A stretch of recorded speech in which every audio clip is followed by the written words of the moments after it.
సంగారెడ్డి జిల్లా కేంద్రంలో తెలంగాణ బీసీ సంక్షేమ సంఘం కార్యాలయం వైఎస్ఆర్ భవన్ను ప్రారంభించిన రాజ్యసభ సభ్యులు జాతీయ బీసీ సంక్షేమ సంఘం అధ్యక్షులు ఆర్ కృష్ణయ్య, తెలంగాణ బీసీ సంక్షేమ సంఘం వర్కింగ్ ప్రెసిడెంట్ బీఆర్ఎస్ సీనియర్ నాయకులు ప్రభు గౌడ్. ఈ సందర్భంగా ఆర్ కృష్ణయ్య మాట్లాడుతూ రాబోయే పార్లమెంట్ ఎన్నికల్లో 9 ఎంపీ స్థానాలకు బీసీలకు అధిక ప్రాధాన్యత ఇవ్వాలని అన్నారు. మెదక్ పార్లమెంట్ సీటును ప్రభు గౌడ్ కు కేటాయించాలని ఆయన కోరారు. గడిచిన 76 సంవత్సరాల నుండి బీసీలు వివక్షకు గురవుతున్నారని ఆయన ఆవేదన వ్యక్తం చేశారు. ఈ కార్యక్రమంలో బీసీ నాయకులు కృష్ణయ్య, మణయ్య, సాయిలు, హరికిషన్, సాయి కుమార్, దేవదాస్ పాల్గొన్నారు.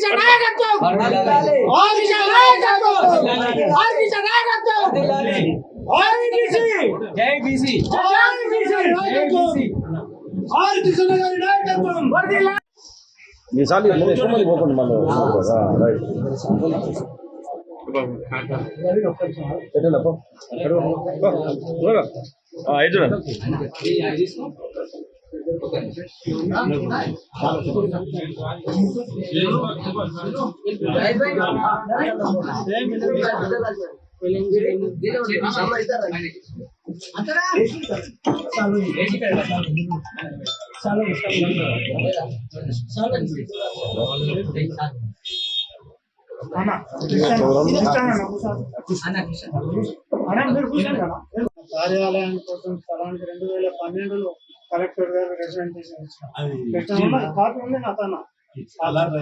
అలర్ట్ చేస్తామన్నారు. అది అట్లనే పెద్ద ఉద్యమం అప్పుడు ఉన్నది. అబ్దుల్ కలాం వచ్చినప్పటి రాజశేఖర రెడ్డి గారు నిరూపించి మీ నాయకత్వంలో విద్యార్థులకు పెద్దబాటు ఇచ్చిన ఏకైక ముఖ్యమంత్రి రాజశేఖర రెడ్డి. జీవితంలో చాలా మంది ఉన్నారు, విధానం అనుకుంటే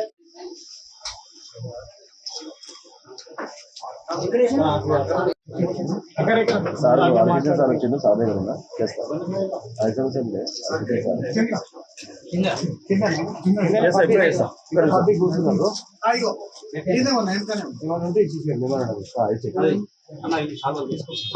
వ్యవస్థ ఎన్ని కష్టాలు పడటము, మనం ఎంత కష్టపడి మనం చేసాము. ప్రతి కష్టానికి అర్జునులతో కూర్చొని భోజనము, ఇల్లు శాంక్షన్, స్థలాలు శాంక్షన్, బీసీ విద్యార్థులకు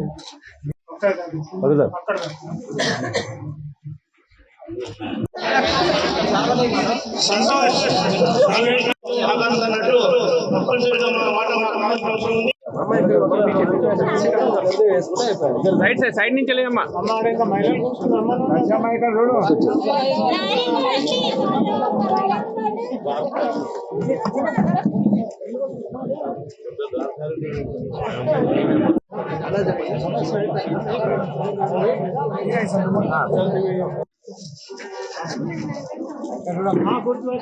చూడాలి అందరూ ఒక ఫోటో చూడు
కేంద్రానికి వచ్చి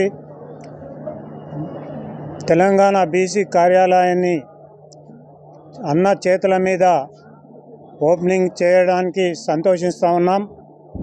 మరి అన్న పోరాటం మామూలు పోరాటం కాదు. అన్న జీవితమే బీసీలకు అంకితం చేసినటువంటి మహానాయకుడు ఎవరన్నా ఉన్నారు అంటే బీసీ అంటే కృష్ణన్న. కృష్ణన్న అంటేనే బీసీ.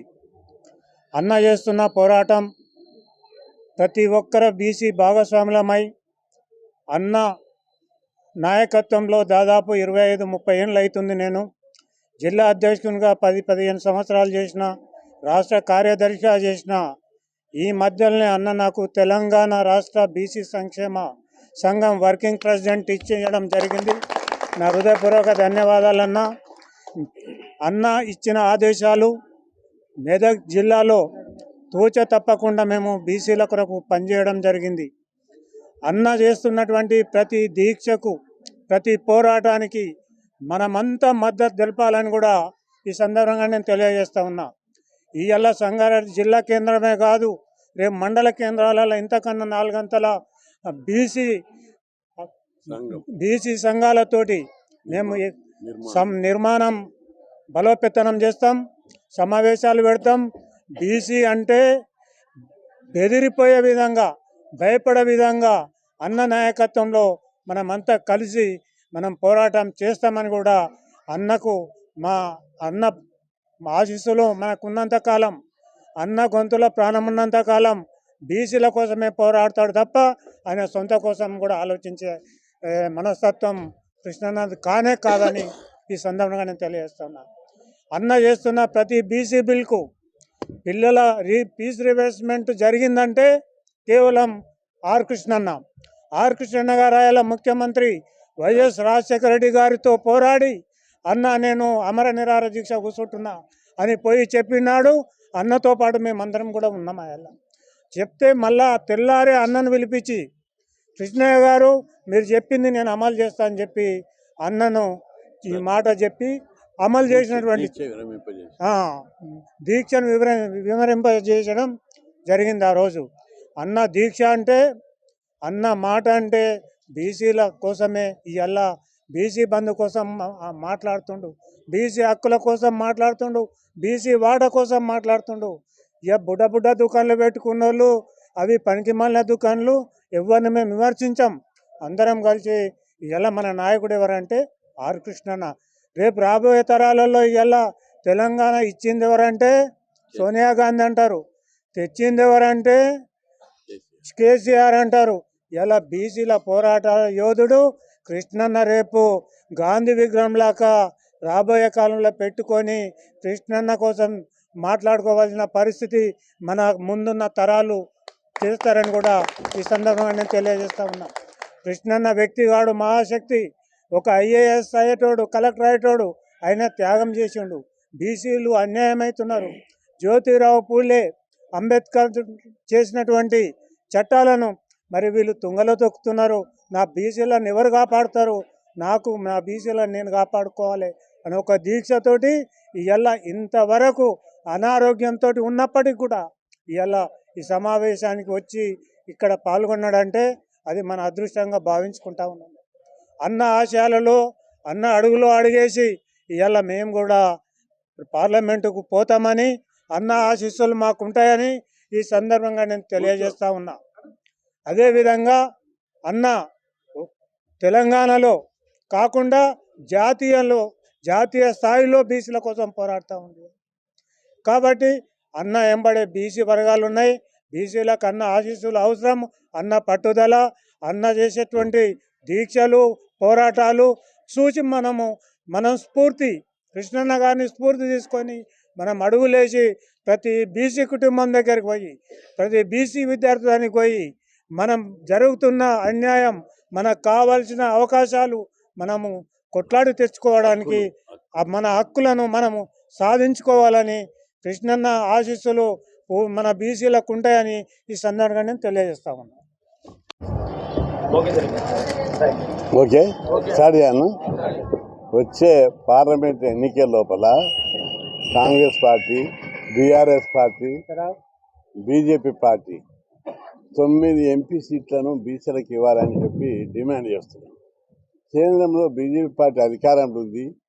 పార్లమెంట్లో బీసీ బిల్లు పెట్టాలని అడిగితే ఇంతవరకు అతి లేదు, గతి లేదు. వాళ్ళు అనుకున్నవన్నీ ఒక గంటలో పెట్టేస్తారు. ఎసుంటి బిల్లు అయినా కానీ దేశంలోని 56% జనాభా కలిగినటువంటి బీసీలకు రాజ్యాంగబద్ధమైన హక్కులు ఇవ్వాలని కోరుతూని ఎన్ని ధర్నాలు చేసినా, ఎన్ని ఉద్యమాలు చేసినా, ఎన్నిసార్లు ప్రధానమంత్రితో చర్చ జరిపినా, ప్రతిపక్ష పార్టీలు ఒత్తిడి చేసినా కానీ కేంద్ర ప్రభుత్వం దిగి రావడం లేదు. అందుకే దేశంలో ఉన్న బీసీలందరినీ కూడగట్టి బీసీ సంక్షేమ సంఘం అన్ని స్థాయిలో పటిష్టపరిచి చలో ఢిల్లీ ప్రోగ్రాన్ని ఒక 5 లక్షల మందితోటి వచ్చే పార్లమెంట్ సమావేశంలో ముట్టడిస్తామని చెప్పి హెచ్చరిస్తున్నాం. ఇది దేశం ప్రజాస్వామ్య దేశం, ఎవరి జాగిరి కాదు. 76 ఏళ్ళు బీసీలకు అన్యాయం చేశారు, రాజ్యాంగబద్ధమైన హక్కులు ఇవ్వలేదు.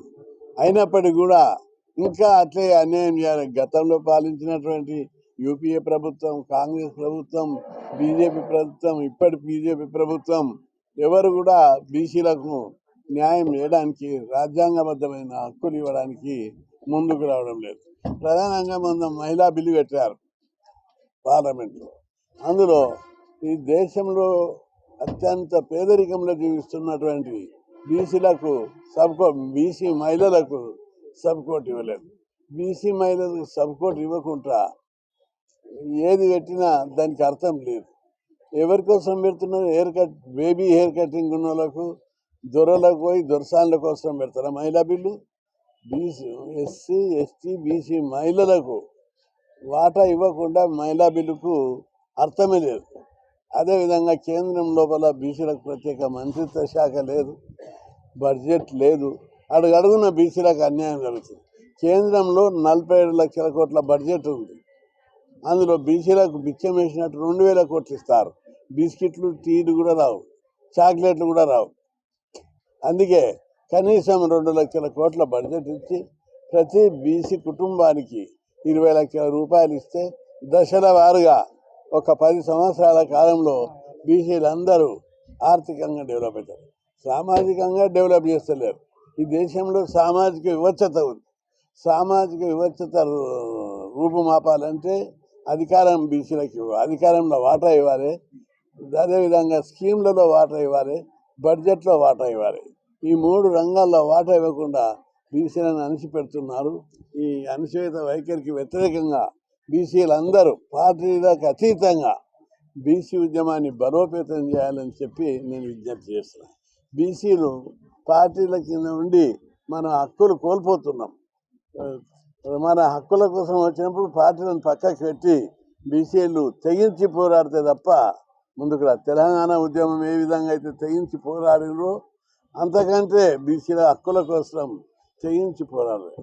తెలంగాణ ఉద్యమం జాగ్రత్త తెలంగాణ, కానీ బీసీ ఉద్యమం ఆత్మగౌరవ ఉద్యమం, అభివృద్ధికి సంబంధించిన ఉద్యమం. కాబట్టి మన కులాలు అభివృద్ధి చెందాలి, బీసీ కులాల పిల్లలు చదువుకొని పెద్ద పెద్ద ఉద్యోగాలు రావాలి, అన్నిట్ల పదవులలో వాటా రావాలి. ఈ కులాలకు గౌరవం పెరగాలంటే రాజ్యాధికారంలో వాటా రావాలి. అందుకోసం పార్లమెంట్లో బీసీ బిల్లు పెట్టి చట్టసభలలో బీసీలకు 50% రిజర్వేషన్లు ఇవ్వాలి, కేంద్రంలో బీసీలకు ప్రత్యేక మంత్రిత్వ శాఖ ఇవ్వాలి, బడ్జెట్లో వాటా కల్పించాలని డిమాండ్ చేస్తున్నా. బీసీ ఉద్యోగులకు ప్రమోషన్లలో రిజర్వేషన్లు కూడా కల్పించాలి.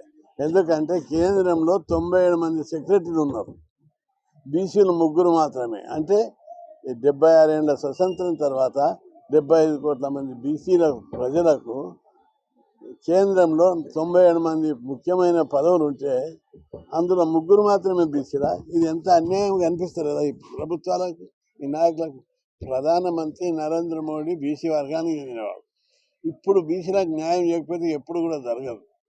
బీసీని పెట్టి, బీసీ ప్రధానమంత్రిని పెట్టి బీసీలకు గొంతుకు వస్తామని అనుకుంటే మేము ఎట్టి పరిస్థితుల్లో సహించాం. బీసీలు తెగించి పోరాడడానికి ముందుకు రావాలని విజ్ఞప్తి చేస్తున్నా. అదేవిధంగా పార్టీలన్నీ, రాజకీయ పార్టీలన్నీ మెదక్, అదేవిధంగా మహబూబ్ నగర్, ఈ ఇంపార్టెంట్ నియోజకవర్గాలు బీసీల జనాభా అత్యధిక జనాభా ఉన్నది. చేవేళ్ళ ఇవన్నీ కూడా బీసీలకు కేటాయించాలని చెప్పి మీ పార్టీలో పనిచేసేలకు ఇవ్వండి, కానీ బీసీలకు ఇవ్వాలి. బీసీలు అంటే జెండాలు మోసుకుంటూ ఇంకెన్నో రారు. పోయినసారి ఎన్నికలలో బీసీలను నిర్లక్ష్యం చేసినందుకే పార్టీలు అన్నిటికీ గుణపాఠం నేర్పారు ప్రజలు. కాబట్టి ఈ దఫ మెదక్, మహబూబ్ నగర్, చేవేళ్ళ, నల్లగొండ, భువనగిరి ఈ సీట్లు అన్ని పార్టీలు కూడా బీసీలకే ఇవ్వాలని చెప్పి డిమాండ్ చేస్తున్నా. అదేవిధంగా రాష్ట్ర ప్రభుత్వము బీసీల యొక్క బడ్జెట్ను 8,000 కోట్లు ఇచ్చారు, సరిపోదు, దాన్ని 20,000 కోట్లకు పెంచాలి. పిల్లల స్కాలర్షిప్లు కూడా కాలేజీ విద్యార్థులకు 5,000 ఇస్తున్నారు, 5,000 కాదు 20,000కి పెంచాలని చెప్పి డిమాండ్ చేస్తున్నా.